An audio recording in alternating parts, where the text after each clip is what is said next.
नमस्कार दोस्तों, निमी technical classes के इस सेशन में आप सभी का स्वागत है। इलेक्ट्रॉनिक्स का एक नया चैप्टर पावर सेमीकंडक्टर डिवाइस, जो कि आपके एग्जाम के पर्पज से पावर सेमीकंडक्टर डिवाइस से रिलेटेड जो भी मोस्ट इंपोर्टेंट क्वेश्चन होंगे उन सभी को मैं आपके नोटबुक तक पहुंचाने के लिए आप सभी के करीब उपस्थित हो चुका हूं। दोस्तों, आप इस सेशन को देखना प्रारंभ कर चुके हैं और एक बार इस सेशन को शेयर भी कर दीजिए अपने दोस्तों, अपने मित्रों तक, ताकि वो भी इस सेशन को देख सके और सुन सके। और दोस्तों, इस चैनल को सब्सक्राइब कर लीजिएगा ताकि इस इलेक्ट्रॉनिक्स का जब भी अगला लेक्चर लेकर आऊं मैं, तो उसका नोटिफिकेशन आप तक मुझे पहुंचाने में थोड़ी सुविधा हो सके। देखिएगा, कल हमने एक शानदार सा सेशन लिया आरआरबी ईएलपी 2023 की नोटिफिकेशन कब आ रही है। देखिए, जब भी कोई विद्यार्थी आरआरबी ईएलपी और टेक्नीशियन का नाम सुनता है तो उसके मन में दोस्तों एक क्यूरियोसिटी जगती है कि ये नोटिफिकेशन जो है ये कब तक आने वाली है। तो बेसिकली इस सेशन में हमने यही बात किया है। इस सेशन का, इस वीडियो का प्लेलिस्ट में लिंक दे दूंगा, आप प्लेलिस्ट जरूर चेक कीजिएगा। अपने इस सेशन को स्टार्ट करते हैं, जो कि इलेक्ट्रॉनिक्स का ये 10वां लेक्चर है ना। इससे पहले वाले लेक्चर को आप जरूर देखिएगा। प्लेलिस्ट में दोस्तों इसका टोटल प्लेलिस्ट डिस्क्रिप्शन बॉक्स में उसका लिंक दिया गया है। आप एक एक करके सारे क्लास को देख सकते हैं। देखिएगा, पहला क्वेश्चन आपसे क्या कह रहा है कि थायरिस्टर समूह का सदस्य निम्नलिखित विकल्प में से नहीं है। ऑप्शन आपके पास 4 है, जीटीओ, एससीआर, बीजेटी या थायरिस्टर, है ना। तो आंसर इसका ऑप्शन नंबर सी होगा कि जो थायरिस्टर है ना, ये जो बीजेटी है, ये थायरिस्टर का मेंबर नहीं कहलाता है। देखिए, थायरिस्टर का मेंबर कौन कौन सा है ना। जो थायरिस्टर का मेंबर है वो कौन कौन सा है डिवाइस, कौन कौन से कंपोनेंट्स है जो थायरिस्टर के समूह के अंदर उनको इंक्लूड किया गया है। तो सबसे पहली बात देखिए, जो एससीआर होती है ना, ये किसका एक सदस्य है, थायरिस्टर का। इसका पूरा नाम क्या होता है, सिलिकॉन कंट्रोल रेक्टिफायर थायरिस्टर। इसके बाद में दूसरी कंपोनेंट जो आती है ना, वो है आपका जीटीओ। वो कौन सा है, वो है जीटीओ। इसका पूरा नाम होता है गेट टर्न ऑफ थायरिस्टर इसका पूरा नाम होता है। फिर देखिएगा, इसके बाद कौन सा उपकरण है, जीटीओ के बाद आता है दोस्तों आईजीसीटी। इसका पूरा नाम देखिएगा, इसको हम कहते हैं एकीकृत, हिंदी में नोट कीजिएगा, इसको कहा जाता है एकीकृत गेट कम्यूटेटेड थायरिस्टर, है ना। फिर इसके बाद में जो आती है वो है आपका, वो कौन सी युक्ति है, इसके बाद में जो आती है वो है एमओएस। वो होती है एमओएस। एमओएस का पूरा नाम क्या होता है, मेटल ऑक्साइड सेमीकंडक्टर थायरिस्टर, है ना। ये हो गया। और एक और आती है, याद करिए, एक और आती है, उसको हम किस नाम से जानते हैं, तो जो एक और है उसको हम कहते हैं एमसीटी। उसको क्या कहा जाता है, एमसीटी, है ना। तो M से क्या होता है, M से होता है आपका MOS और C से होता है कंट्रोल और थायरिस्टर, है ना। ये होता है आपका MCT। और इसके एक और सदस्य है जिसको हम कहते हैं SITH, है ना। इससे क्या होता है, स्टैटिक इंडक्शन थायरिस्टर। तो टोटल थायरिस्टर के ग्रुप में किसको किसको ऐड किया गया है, सबसे पहला है एससीआर, फिर है आईजीसीटी, और इसके बाद है जीटीओ, फिर एमसीटी, एमओएस, और फिर है आपका एसआईटीएच, है ना। तो आंसर ऑप्शन नंबर इसका क्या हो गया, ऑप्शन नंबर 1 करेक्ट आंसर हो गया। इसका आपको पीडीएफ भी मिलने वाला है टेलीग्राम चैनल पर, इसलिए डिस्क्रिप्शन बॉक्स में उसका भी लिंक दिया गया है, आप जरूर ज्वाइन कीजिएगा। सिलिकॉन नियंत्रण रेक्टिफायर सिलिकॉन का बना होता है, क्योंकि क्या कारण है, रीजन बताना है आपको, है ना। उच्च पावर सामर्थ्य होती होती है? तो बिल्कुल सही बात है, उच्च पावर सामर्थ्य होती है, उच्च तापमान सामर्थ्य भी होती है। देखिए इसका जो वर्किंग टेम्परेचर है ना, इसका जो वर्किंग टेम्परेचर है वो कितना होता है? 250 डिग्री सेंटीग्रेड, 250 डिग्री सेंटीग्रेड। और इसका प्रतिरोध कितना होता है, इसको भी एग्जाम में पूछा जाता है। तो इसका प्रतिरोध 0.46 ओम मीटर, कितना? 0.46 ओम मीटर इसका करेक्ट प्रतिरोध का मान होता है। तो आंसर फाइनल क्या निकल के आ रहा है यहाँ पर देखिएगा, ऑप्शन नंबर सी, कि ए और बी दोनों बात जो कही गई है ना वो करेक्ट बात कही गई है। ठीक है, आगे बढ़ते हैं। एससीआर के टर्मिनल्स होते हैं, कौन कौन से एससीआर के टर्मिनल्स होते हैं? तो गेट, एनोड और कैथोड, है ना। मैं थोड़ा सा आपको हिंट देता हूँ, एससीआर में जो टर्मिनल्स होते हैं ना वो गेट, एनोड और कैथोड किस प्रकार से होते हैं देखिएगा। इसमें टोटल कितने लेयर होते हैं? तो 4 लेयर होते हैं। कौन कौन सा? PN, है ना। यहाँ पर देखिए, यहाँ पर होता है इसका कैथोड वाली टर्मिनल और जस्ट ऊपर होती है इसका एनोड वाली टर्मिनल, और यहाँ पर होती है गेट वाला टर्मिनल, जिससे हम क्या करते हैं, जिससे हम पल्स देते हैं। देखिए तो दोस्तों इसका फॉरवर्ड कंडक्शन मोड क्या होता है ना। थोड़ा सा इसको देखिएगा, फॉरवर्ड कंडक्शन मोड, यहां से एग्जाम में क्वेश्चन पूछा जाता है। फॉरवर्ड कंडक्शन मोड में भी एससीआर ऑफ क्यों रहती है, यहां से क्वेश्चन पूछा जाता है। देखिएगा ये हमारा क्या है, एससीआर है। यहाँ पर जंक्शन 1, जंक्शन 2 और जंक्शन 3 होगा। देखिए जब इसमें ना गेट वाले टर्मिनल्स पर हम कोई पल्स नहीं देते हैं तो यहाँ पर एनोड करंट, यहाँ पर जो एनोड करंट होती है ना वो एनोड करंट कितना होता है? तो 0 एम्पियर होती है। कितना? 0 एम्पियर। जब हम कोई इसमें पल्स नहीं देते हैं तो 0 एम्पियर का एनोड करंट चलता है।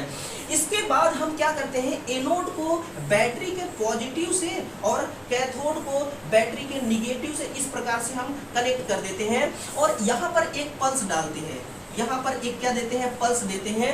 तो क्या होता है बेसिकली कि जो J1 देखिएगा, जो J1 और J3 जंक्शन है, जो J1 और J3 जंक्शन है ये फॉरवर्ड मोड में आ जाती है। किस में आएगी ये फॉरवर्ड बायस में हो जाती है।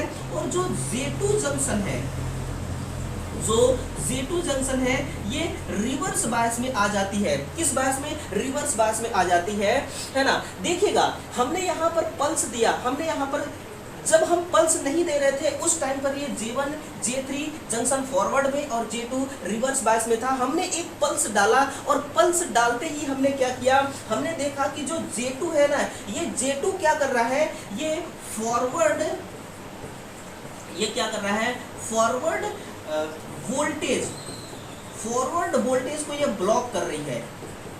फॉरवर्ड वोल्टेज को क्या कर रही है, ब्लॉक कर रही है। यानी कि जैसे ही हमने गेट पे पल्स डाला तो जो रिवर्स बायस में थी ना J2 जंक्शन, ये फॉरवर्ड वोल्टेज को ब्लॉक कर दे रही है। बस यही कारण है। क्वेश्चन यहाँ से क्या बनेगा कि फॉरवर्ड वोल्टेज को ये ब्लॉक करता है या फिर पास होने देता है। तो आपको आंसर क्या लिखना है, फॉरवर्ड वोल्टेज को ब्लॉक कर देता है, इसीलिए फॉरवर्ड कंडक्शन मोड में भी एससीआर ऑफ ऑन नहीं हो पाती है। यही रीजन है दोस्तों। फिर देखिएगा ये जो पल्स है ना, पल्स का जो एम्पलीट्यूड होता है, इसका जो एम्पलीट्यूड होता है ना, ये एम्पलीट्यूड डिसाइड करता है। अगर एम्पलीट्यूड इसका अधिक है तो आपका एससीआर का ऑपरेशन ना फास्ट होगा, एससीआर फास्ट ऑन होगी।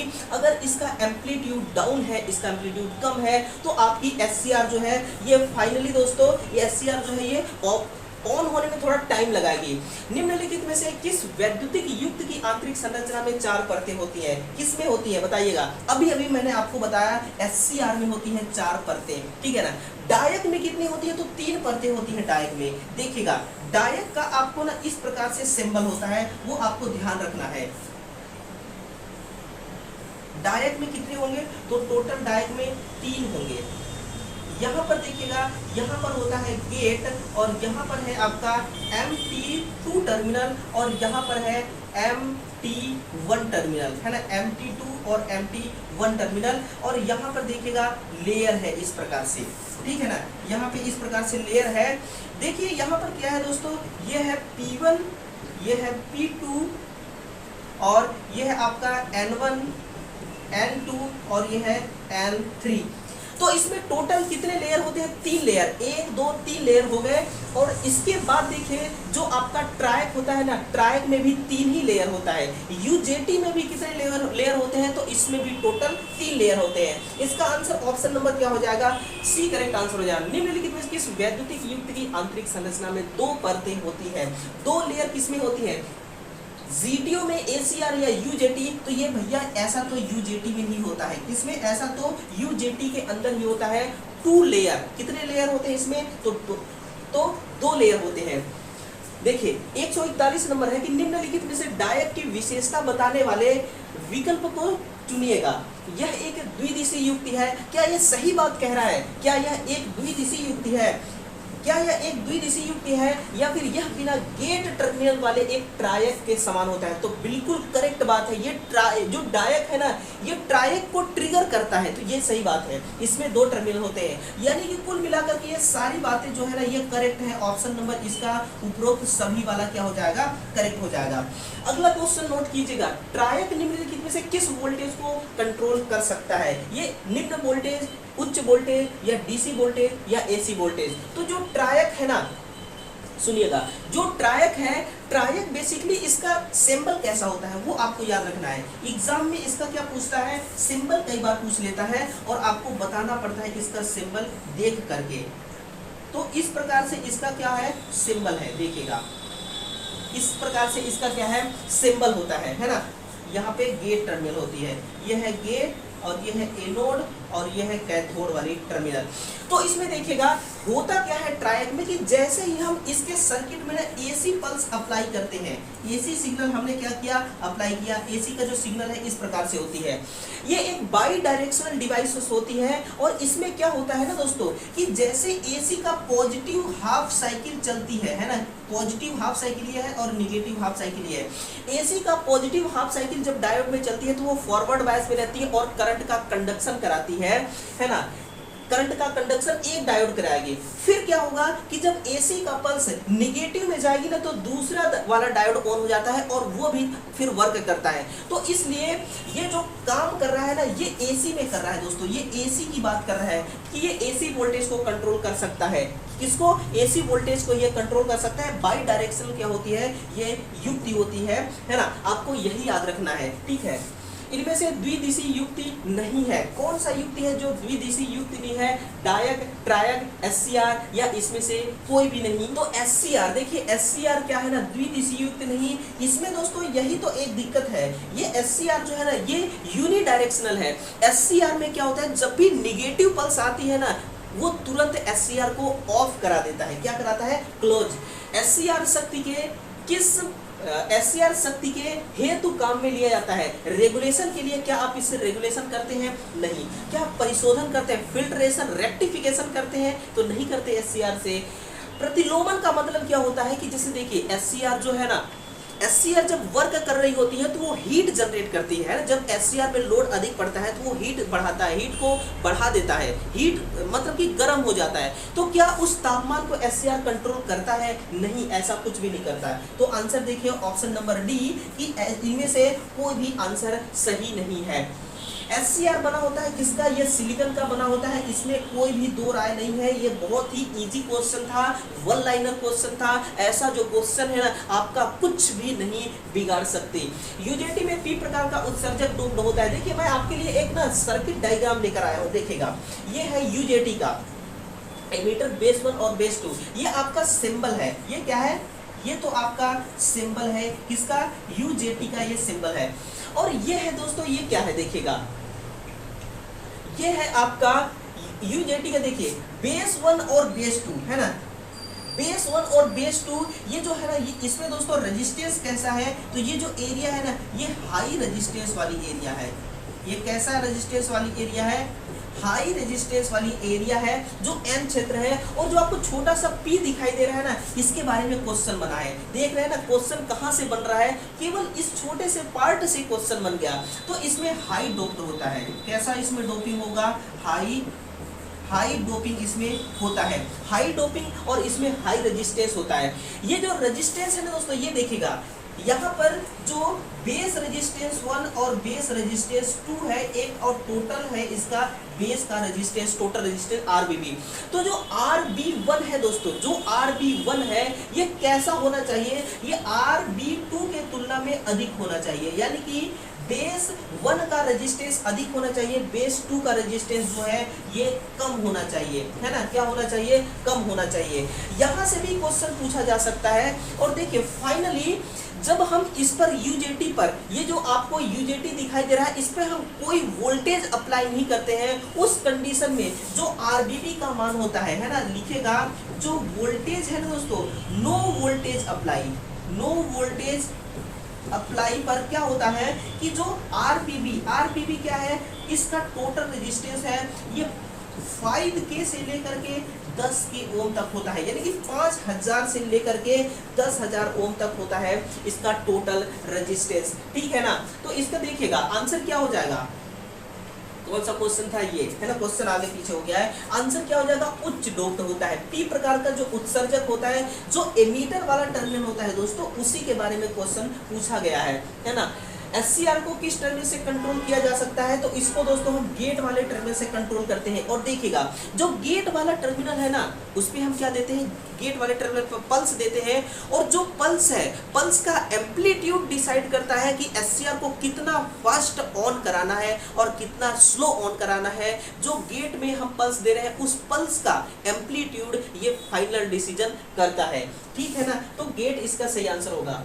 SCR एक ट्रिगर युक्ति है, किस प्रकार के कंपोनेंट्स को ये ट्रिगर करती है, किसी AC पावर को। तो ये दोस्तों ये वर्तमान यानी कि करंट होता है, क्या है, ये करंट को क्या करती है, ट्रिगर करती है, सॉरी हाँ, करंट से SCR एक करंट ट्रिगर युक्ति है, नहीं कि करंट को ये क्या करती है, कंट्रोल कर सकती है, ठीक है ना। और इसमें एक कमी होता है कि ये DC सप्लाई पर काम नहीं कर सकती। SCR के बंद होने पर परिपथ में प्रवाहित धारा कैसा होता है, ये निम्न लीकेज करंट, और जो निम्न लीकेज करंट चलती है ना, दो ही टर्मिनल से चलती है। देखिए गेट एनोड और कैथोड होता है, तो एनोड और कैथोड वाले टर्मिनल से, है ना, लीकेज करंट चलती है और निम्न मान का लीकेज करंट चलती है। SCR का बंद ऑफ टाइम, देखिए यहाँ पर क्या लिखा है, SCR का ऑफ टाइम, SCR जो है ना, जो SCR है, SCR का ऑफ टाइम कितना होता है, तो SCR का ऑफ टाइम कितना होता है। देखिए SCR के गेट में जो हम पल्स इस प्रकार से दे रहे हैं ना, ये पल्स क्या है, देखिए इस पल्स को कंप्लीट होने में, देखिए ये पॉजिटिव हाफ साइकिल है, ये निगेटिव हाफ साइकिल है। इस एक पल्स को कंप्लीट होने में अगर 0.02 सेकेंड का समय लग रहा है ना, तो एक हाफ साइकिल को कंप्लीट होने में 0.01 सेकेंड का समय लगेगा। इसका मतलब SCR में जब पॉजिटिव हाफ साइकिल का सिग्नल जाता है तो SCR ऑन रहती है, और जैसे ही हाफ साइकिल कंप्लीट हो जाने के बाद निगेटिव हाफ साइकिल आती है तो तुरंत SCR ऑफ हो जाती है। अब SCR ऑफ कितने टाइम तक रहती है, इसको सुनिए। जो SCR का यानी कि जो वेव का हाफ साइकिल कंप्लीट होने में 0.01 सेकेंड का समय लग रहा है ना, 0.01 सेकेंड के जस्ट बाद तुरंत इस सिग्नल का पॉजिटिव हाफ साइकिल आएगा, और जैसे ही पॉजिटिव हाफ साइकिल आएगी डायोड SCR तुरंत काम करना फिर से स्टार्ट कर देगा। तो 0.01 सेकेंड तक ही SCR ऑफ रहेगी, इसीलिए इसका टाइम क्या है, SCR का ऑफ टाइम कितना होगा, 0.01 सेकेंड होगा, ठीक है ना। तो देखिए इसका आंसर जो है ना, ऑप्शन नंबर ए सही हो चुका है। ट्रायक में कितने टर्मिनल होते हैं, तो इसमें दो मुख्य टर्मिनल और एक गेट टर्मिनल होता है, ये आपको याद रखना है, ये आपको क्या करना है, ध्यान रखना है। देखिए power electronic device, power semiconductor device है ना, ऐसे क्वेश्चन दोस्तों बहुत पूछे जाते हैं, है ना। तो टोटल ये रहा, टोटल कितने क्वेश्चन हो गए, तो टोटल 15 क्वेश्चंस हो गए, जो कि आपके एग्जाम के पर्पस से ना, देखिए अगर इसमें से दोस्तों एक दो क्वेश्चन भी आता है ना तो बहुत है, इसमें से एक दो क्वेश्चन भी पूछा जा सकता है। देखिए SCR से रिलेटेड तो 100% क्वेश्चन आएगा, ये आप नोट करिएगा, है ना। SCR से रिलेटेड क्वेश्चन आपको देखने को मिलेगा ही मिलेगा, और इसमें SCR से रिलेटेड ही क्वेश्चन दोस्तों ज्यादा से ज्यादा है ना। ये देखिए तो टोटल कितने क्वेश्चन हो गए, टोटल हो गए 15 क्वेश्चन। तो चलिए इस सेशन को यहीं पर हम ऑफ करते हैं। इस सेशन को बंद करने का समय हो चुका है दोस्तों। इस सेशन को, ये वाला जो सेशन है, ये वाली जो वीडियो है, इसको आप डिस्क्रिप्शन बॉक्स में वहां से जरूर इस वीडियो को क्लिक कीजिएगा और जरूर देखिएगा। चलिए इसका नेक्स्ट पार्ट लेकर हम बहुत ही जल्द आने वाले हैं, कल सुबह फिर से लेकर आने वाले हैं। इसलिए दोस्तों चैनल को सब्सक्राइब करना मत भूलिएगा, इस वीडियो को शेयर भी करना है आपको, और कंटेंट अगर अच्छा लगा हो, पसंद आया हो, जो मेरा स्ट्रगल है, जो मैं आपके लिए कंटेंट दोस्तों बनाकर लाता हूं, जो मेहनत करके लाता हूं, अगर मेरा मेहनत दोस्तों आपके काम आ रहा है ना, तो बस आपको एक लाइक करना है ना। तो चलिए इंतजार करिएगा इसका नेक्स्ट पार्ट। तब तक के लिए दोस्तों आप सभी का बहुत बहुत धन्यवाद। Thank you.